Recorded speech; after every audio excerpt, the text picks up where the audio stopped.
Est-ce que vous le croyez? Est-ce que vous êtes juste? Dieu ne peut pas vous abandonner. Même devant les difficultés, lui-même va préparer les choses pour que vous puissiez sortir.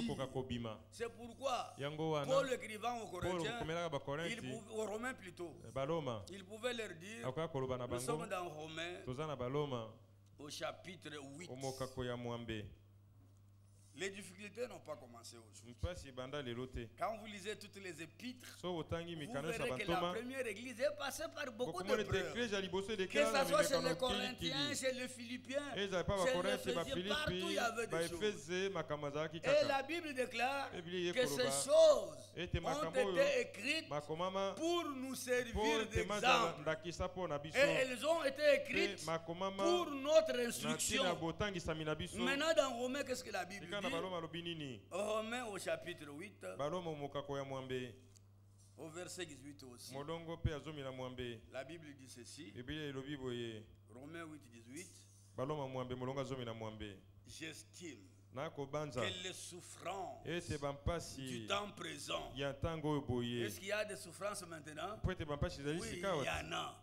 Mais Paul disait déjà dans la première église, j'estime que les souffrances du temps présent ne sauraient être comparées à la gloire à venir qui sera révélée pour nous.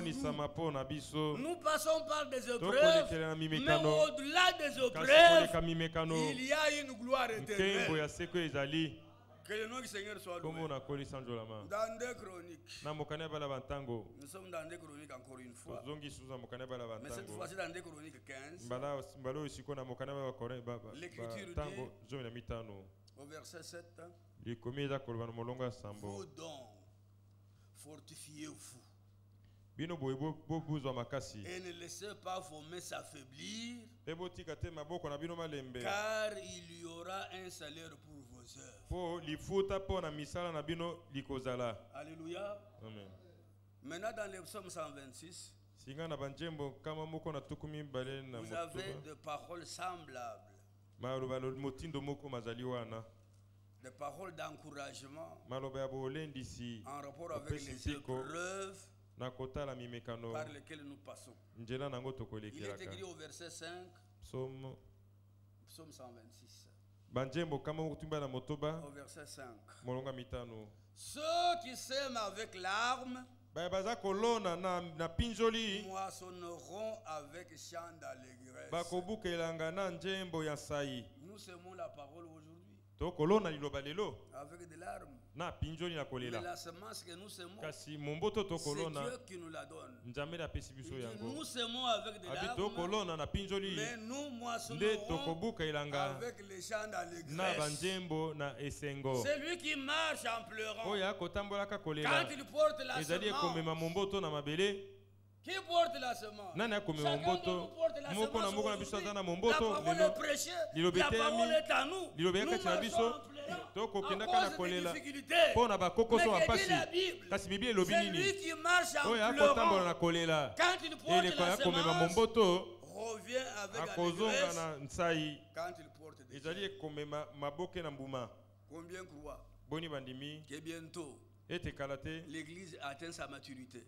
Et que le Seigneur enverra les 16 anges pour pouvoir cueillir toutes les plantes arrivant à la maturité. Bien-aimés dans le Seigneur, ce n'est pas le moment de perdre le courage. C'est le moment de rester attaché à Dieu sans distraction. Beaucoup de choses peuvent vous arriver aujourd'hui. Vous avez fait les examens d'État. Ou vos examens de l'université. Vous avez échoué. Ce n'est pas une raison pour vous décourager. Ce n'est pas une raison pour vous détacher de Dieu. Au contraire, les épreuves nous poussent à être plus en présence de Dieu.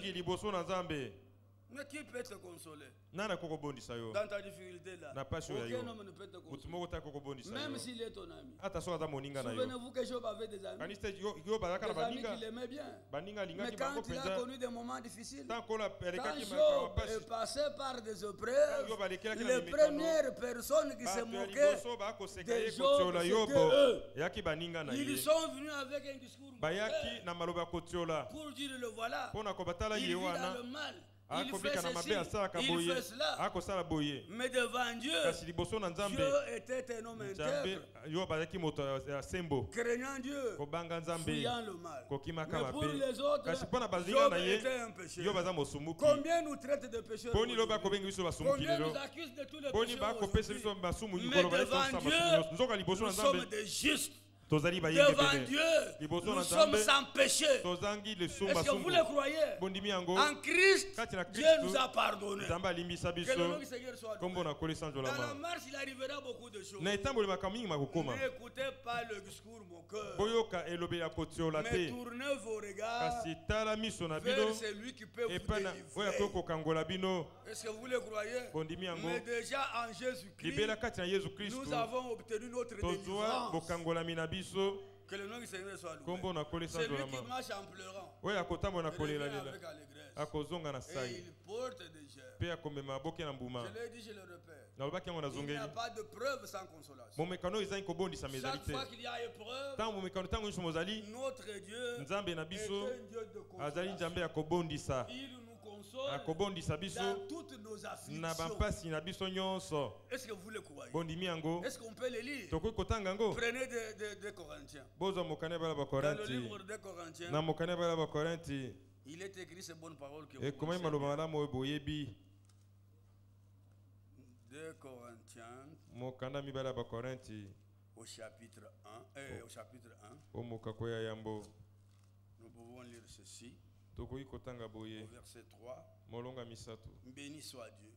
Le Père de notre Seigneur Jésus-Christ, le Père de miséricorde et le Dieu de toute consolation.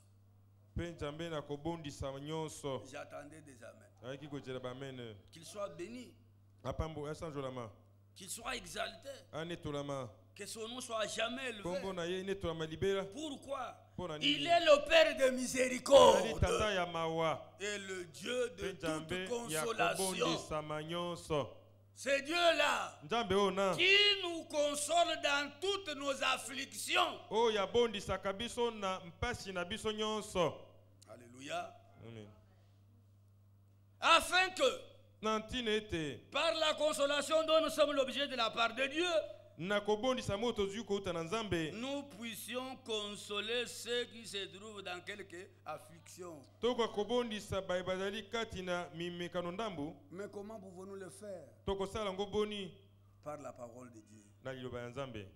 Dieu nous donne sa consolation dans sa parole. Et si nous voulons consoler les autres, nous devons les amener les mêmes paroles de Dieu. Est-ce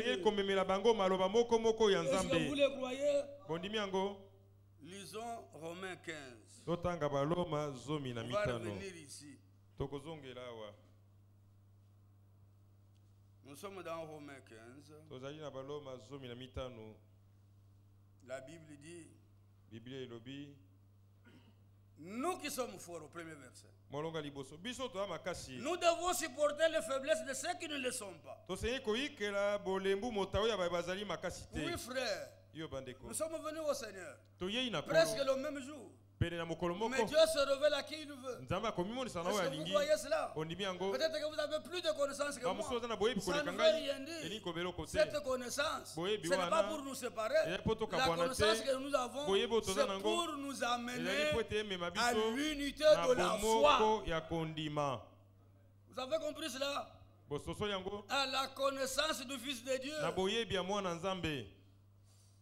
à l'état d'homme fait et à la mesure de la stature parfaite de Jésus-Christ. Tous nous devons parvenir à cela. Est-ce que vous le croyez? Dieu est en train de le faire par sa parole. Maintenant, vous qui êtes forts, acceptez ceux qui sont faibles. Qu'est-ce que la Bible dit? Et ne pas vous complaire à nous complaire à nous-mêmes. Que chacun de nous se complaise au prochain pour ce qui est bien en vue de l'édification. Est-ce que l'Église peut dire amen à cela? Je reprends cette phrase, ce verset. Que chacun de nous complaise au prochain pour ce qui est bien en vue de l'édification. Car Christ ne s'est point complu en lui-même. Mais selon qu'il est écrit, les outrages de ceux qui m'insultent sont tombés sur moi.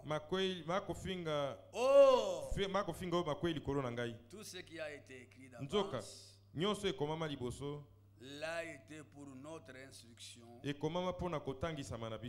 que par la patience et par la consolation que donnent les Écritures, nous possédions l'espérance. Là où il n'y a pas de parole de Dieu, il n'y a point de consolation. Les paroles de l'homme ne peuvent jamais vous consoler. Mais les paroles de Dieu nous apportent la consolation. C'est ce que nous sommes en train de lire dans 2 Corinthiens. On va y retourner. 2 Corinthiens 1. Nous rentrons dans 2 Corinthiens chapitre 1. Car, verset 5, car de même que les souffrances de Christ abondent en nous, de même notre consolation abonde par Christ.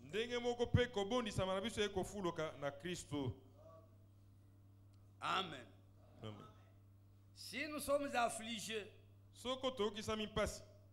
c'est pour votre consolation et votre salut. Si nous sommes consolés, c'est pour votre consolation qui se réalise par la patience à supporter les mêmes souffrances que nous endurons. Avez-vous compris cela? Vous n'êtes pas le seul à souffrir, mais les mêmes souffrances sont réservées à d'autres frères dans le monde. Oh, moi c'est trop. Moi ça ne marche pas. Non frère, toi tu souffres ici. Mais chaque croyant, partout où il est, il passe par les mêmes souffrances. Il passe par les épreuves. Dieu l'a voulu ainsi, mais nous devons l'accepter dans la patience. Alléluia. Alors le verset 7 dit, et notre espérance à votre égard est ferme, parce que nous savons que si vous avez part aux souffrances, vous avez part aussi à la consolation. Amen. Dieu ne nous a pas seulement laissé souffrir, mais chaque fois qu'il y a des souffrances, il nous apporte la consolation. Alors Paul donne son exemple en disant, nous ne voulons pas en effet vous laissez ignorer, frère, au sujet de la tribulation qui nous est survenue en Asie, que nous avons été expressement accablés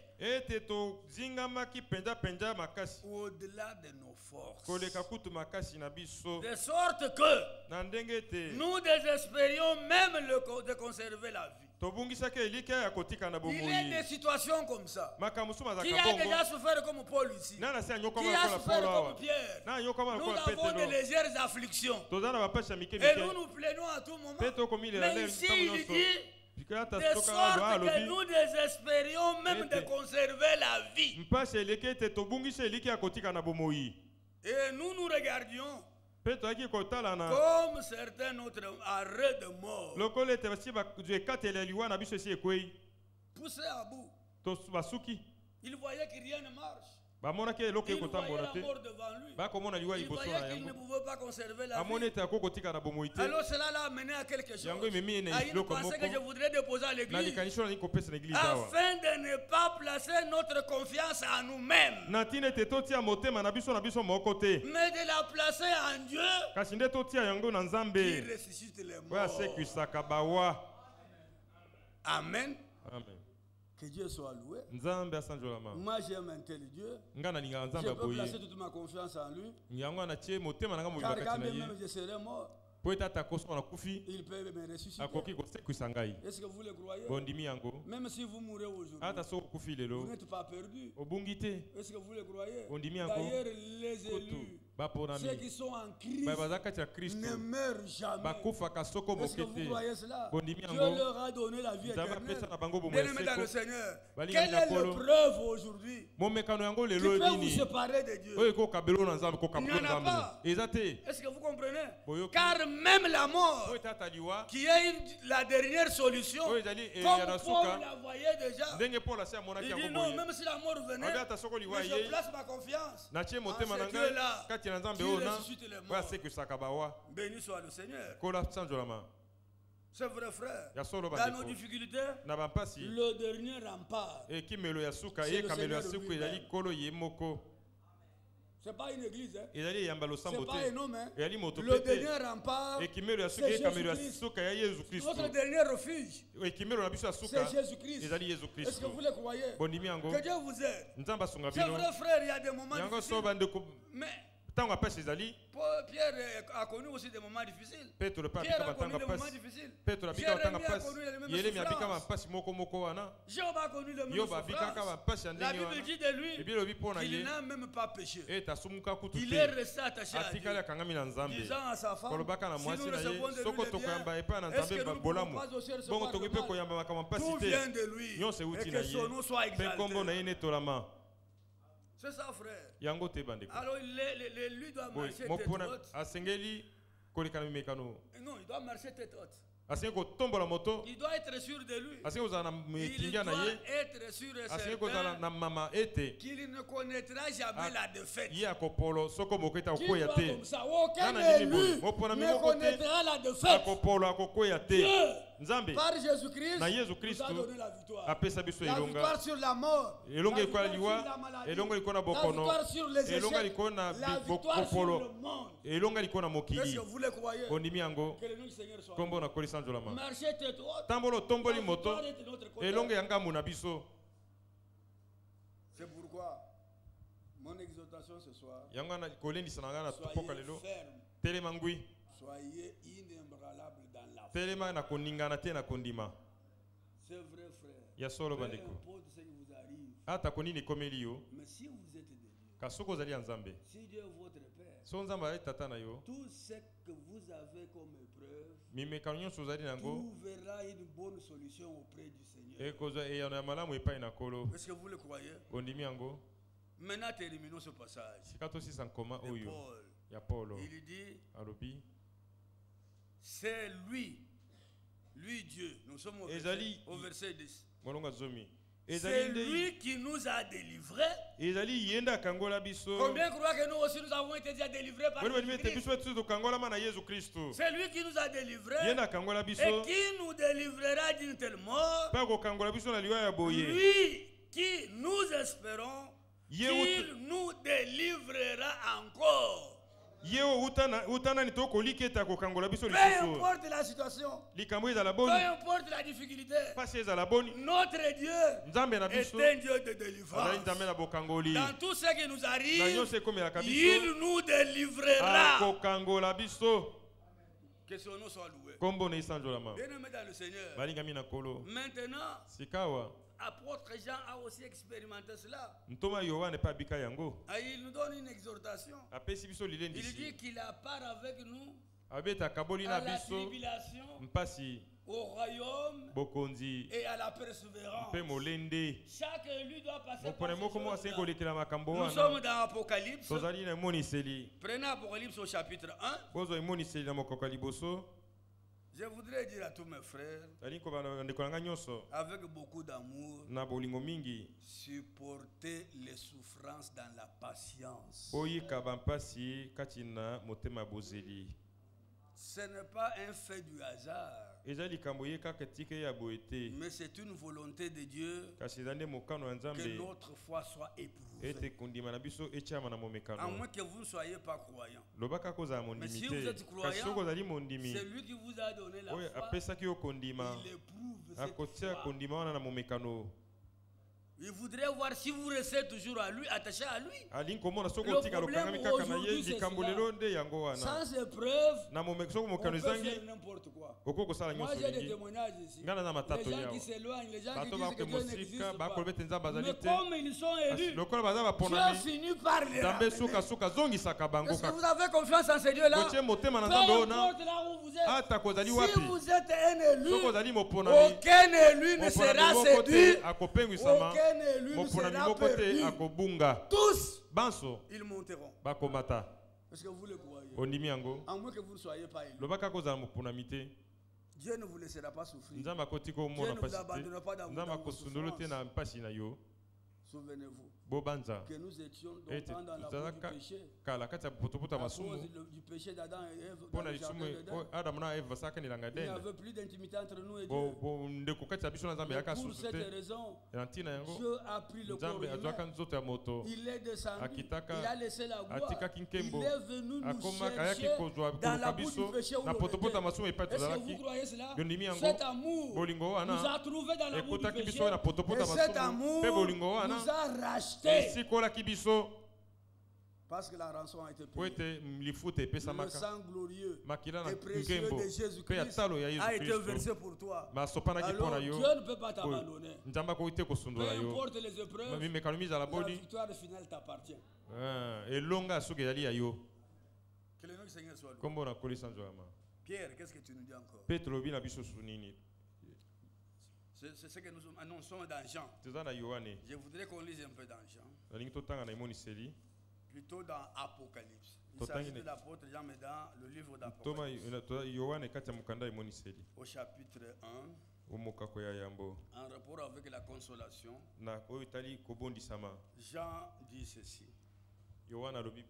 Moi, Jean, votre frère. Combien croient que l'apôtre Jean est notre frère? L'apôtre Pierre est notre frère. L'apôtre Jacques est notre frère. Et comme frère, il nous donne cette exhortation. Il dit, moi Jean, votre frère, qui est part avec vous à la tribulation. Est-ce que l'église peut dire amen? Jean aussi avait part à la tribulation. Un grand apôtre. Il a écrit des épîtres. Il a écrit l'évangile. Mais il est passé par des tribulations. Vous savez qu'il a été jeté dans l'île de Patmos. Et le but de le placer là-bas, c'était qu'il soit mort, qu'il meure là-bas. Et dans cette épreuve, Dieu se révèle à lui. C'est alors qu'il a écrit le livre d'Apocalypse. Alors il dit, moi Jean, votre frère, qui est part avec vous à la tribulation. Alléluia. Philippiens 1. Nous allons voir comment nous avons part avec lui à la tribulation. Prenez Philippiens 1. Verset 28. Bon, lisons à partir du verset 27, c'est pour avoir le contexte. Seulement conduisez-vous d'une manière digne de l'évangile de Christ. Est-ce que l'église peut dire amen à cela? Conduisez-vous d'une manière digne de l'évangile de Jésus-Christ. L'évangile de Jésus-Christ, c'est la bonne nouvelle. Alléluia.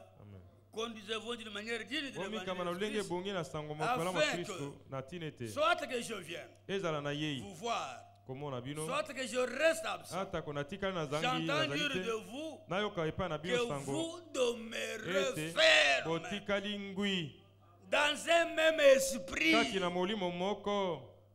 combattant d'une même âme pour la foi de l'évangile. Tous nous combattons pour la même foi de l'évangile. Et la foi vient de ce que l'on entend. Et ce que l'on entend vient de la parole de Christ. Et la foi a comme fondement les promesses de Dieu.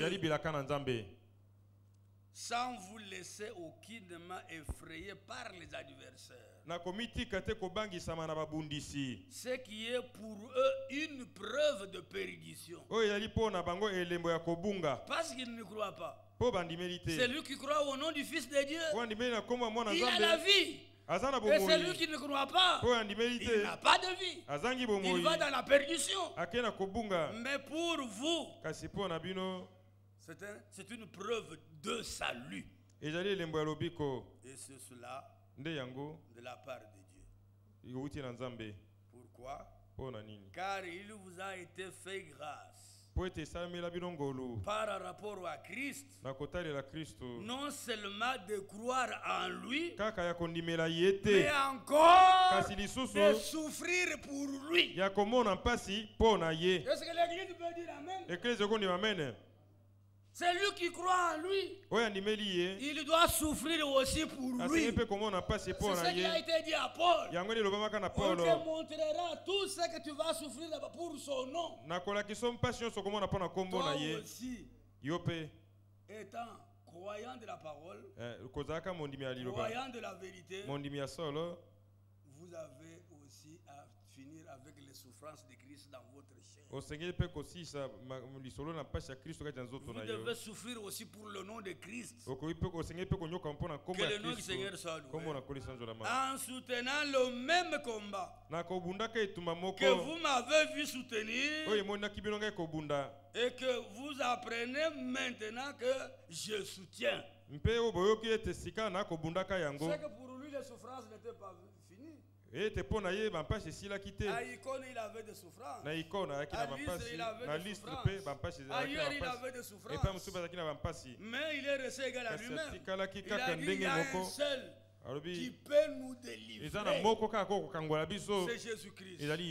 Nous aussi, bien aimés, pour toutes ces épreuves, un seul peut nous délivrer. C'est Jésus-Christ.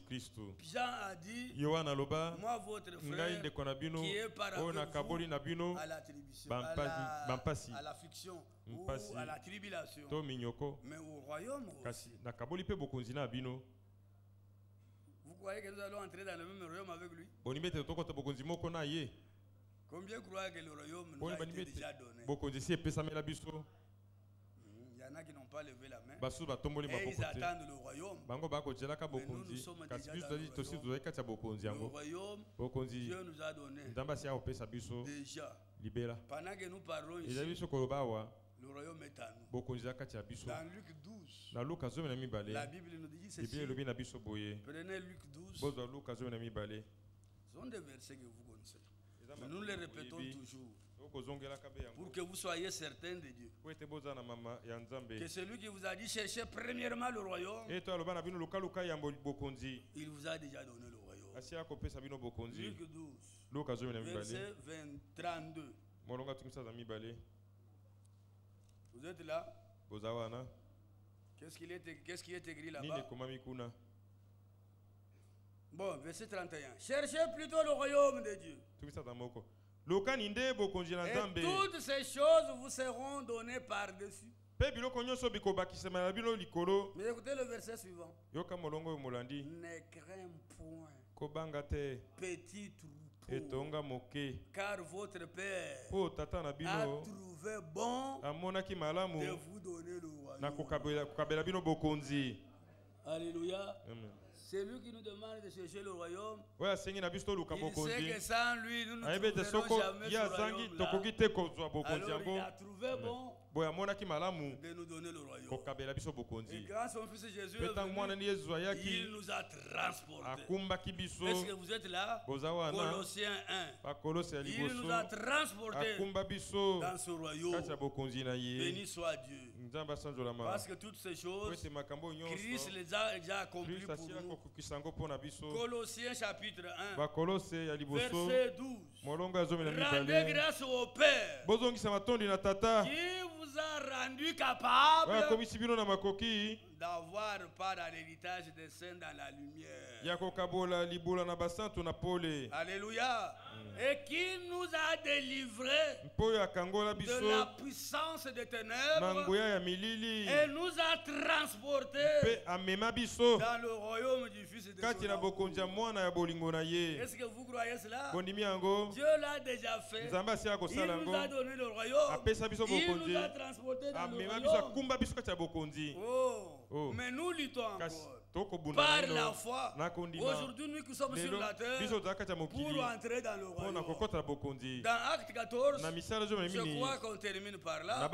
Les apôtres ont exhorté ceux qui écoutaient la même parole pour leur dire que ce n'est pas des tribulations. Nous sommes dans Actes au chapitre 14, je crois.